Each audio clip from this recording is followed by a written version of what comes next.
하나님 말씀 신명기 22장 5절에서 11절 말씀입니다. 신명기 22장 5절에서 11절까지의 말씀입니다.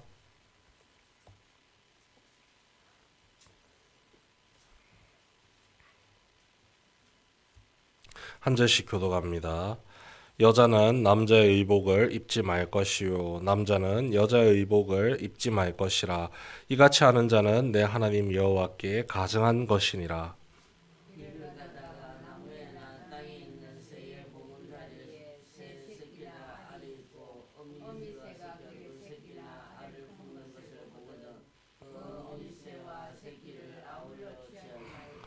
어미는 반드시 놓아줄 것이요 새끼는 취하여도 되나니 그리하면 내가 복을 누리고 장수하리라.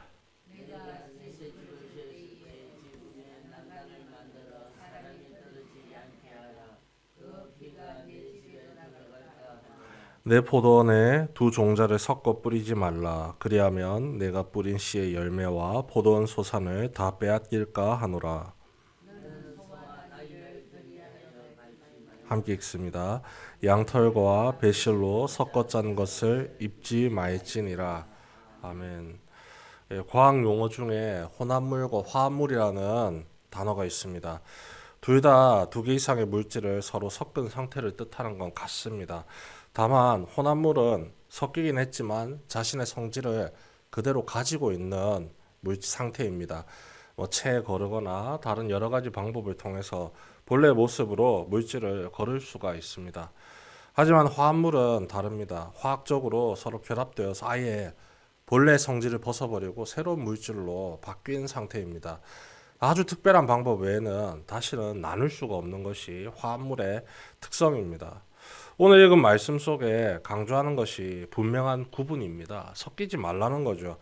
눈에 보이는 모습은 혼합물 같습니다. 그냥 발만 들여놓은 것 같고 그냥 같이 따라하는 것 같습니다. 하지만 그 결과는 화합물과 같이 되어버립니다. 하나님의 백성의 모습을 완전히 잊어버릴 수 있다는 사실을 경고하는 것이죠. 5절 말씀에 남녀 성별의 분리를 이야기합니다. 서로 남의 옷을 입지 말라고 하죠. 남자는 여자 옷을, 여자는 남자 옷을요. 여성도 마찬가지고 남성도 마찬가지입니다.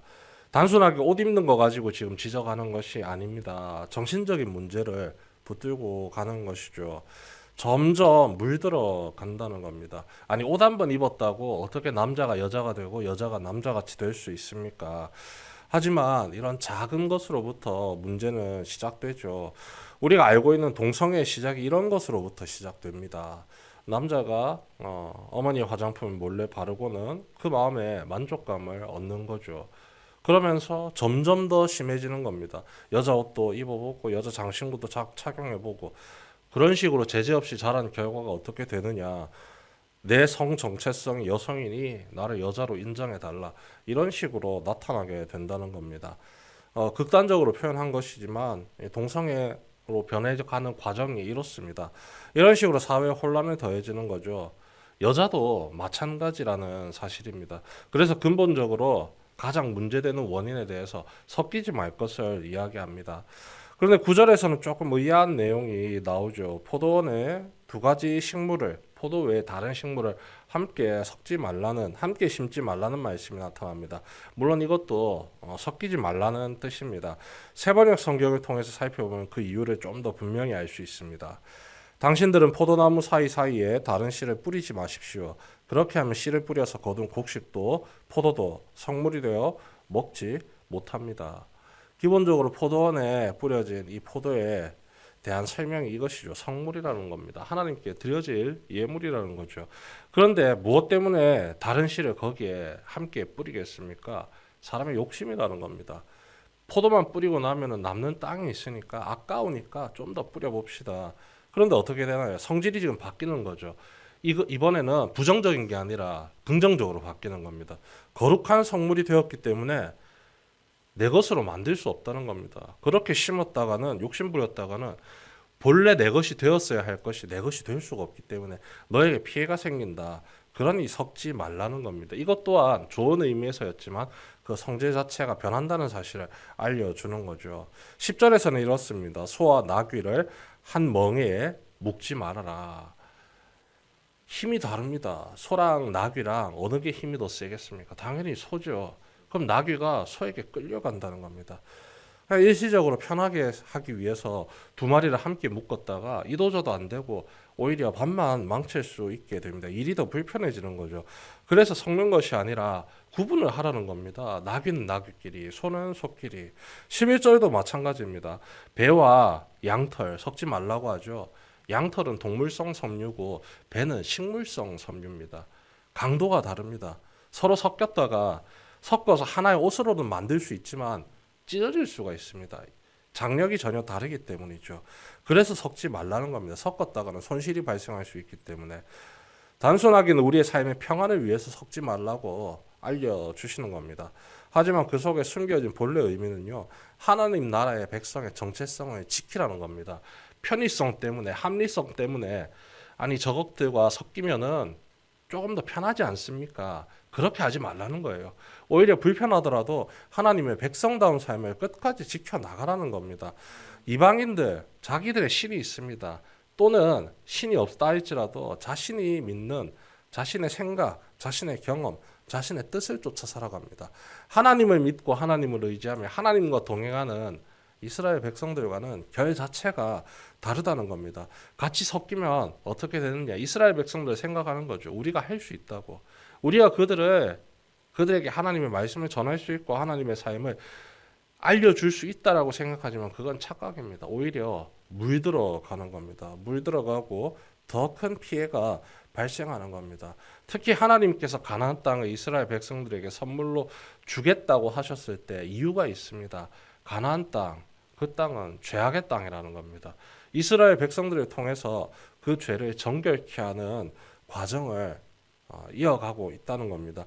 헤렘이라고 이틀 전 새벽기도 설교 때 말씀이 나왔죠. 모든 것을 진멸하는 겁니다. 죄에 물들어 있기 때문에.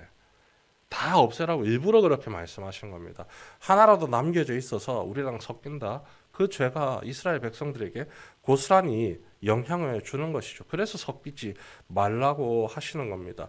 왜 거룩한 하나님의 백성이 가난한 사람들의 죄를 짊어지고 살아가려고 하느냐, 이것을 지금 가르쳐주고 계시는 거죠. 거룩한 백성은 거룩하게 살아가야 한다는 것을 알려줍니다. 그런데 이것을 세상적인 관점에서 보면 참 융통성이 없는 모습입니다. 그리고 잔인한 처사라 할 수도 있습니다. 하지만 이것이 복음의 입장에서는 너무나도 당연하고 마땅한 거죠. 신약 시대 예수 그리스도의 복음의 전파자였던 사도 바울도 이 일에 대해서 분명하게 이야기를 합니다. 고린도후서 6장 14절에서 16절의 말씀입니다. 제가 읽어드리겠습니다. 세번역 성경으로 읽어드리겠습니다. 믿지 않는 사람들과 멍에를 함께 매지 마십시오. 정의와 불의가 어떻게 짝하며 빛과 어둠이 어떻게 사귈 수 있겠습니까? 그리스도와 베리알이 어떻게 화합하며 믿는 자가 믿지 않는 자와 더불어 함께 차지할 몫이 무엇이며 하나님의 성전과 우상이 어떻게 일치하겠습니까? 우리는 살아계신 하나님의 성전입니다. 복음을 전하는 건 중요하죠. 복음 전하는 걸 막는 말씀이 아닙니다. 그들의 문화에 동화되지 말라는 겁니다. 그들의 생각에 휩쓸리지 말라는 겁니다. 어떻게 죄인과 거룩한 자가 함께 멍에를 짊어질 수 있느냐? 하나님의 사람과 우상 섬기는 사람이 어떻게 같은 길을 걸어갈 수 있느냐? 영향받을 수 있으니까, 오히려 네가 영향받기 쉬우니까 그렇게 넘어가지 말라는 겁니다. 그런데 바울이 자기 생각 가지고 자기 경험담을 가지고 이 말을 전했느냐? 아닙니다. 구약 성경, 그것도 오늘 우리가 읽고 있는 이 말씀을 바탕으로 해서 하나님이 이미 우리에게 먼저 알려주셨다는 것을 그 뒤에 말씀을 통해서 함께 설명을 하고 있습니다. 내가 그들 가운데 살며 그들 가운데로 다닐 것이다. 나는 그들의 하나님이 되고 그들은 내 백성이 될 것이다. 그러므로 너희는 그들 가운데서 나오너라. 그들과 떨어져라. 부정한 것을 만지지 말아라. 나 주가 말한다. 그리하면 내가 너희를 영접할 것이다. 그리하여 나는 너희의 아버지가 되고 너희는 내 자녀가 될 것이다. 나 전능한 주가 말한다. 구약시대 때 하나님께서 이스라엘 백성들에게 이렇게 말씀하셨습니다. 내가 너희의 하나님이 될 것이다. 내가 너희들 가운데 함께 살아갈 것이다. 내가 너희들과 함께 있을 것인데 어떻게 너희가 다른 것들과 함께 섞일 수가 있느냐. 나만 믿고 나만 섬기고 나만 의지해서 그 거룩함을 지키라고 끝까지 이야기를 하시는 거죠. 특별한 말씀이 나왔습니다. 하나님의 거룩한 성전이라고요. 하나님께서 거하고 계시는 거룩한 성전. 그렇기 때문에 세상에 죄악된 것들과 섞일 수가 없다는 겁니다.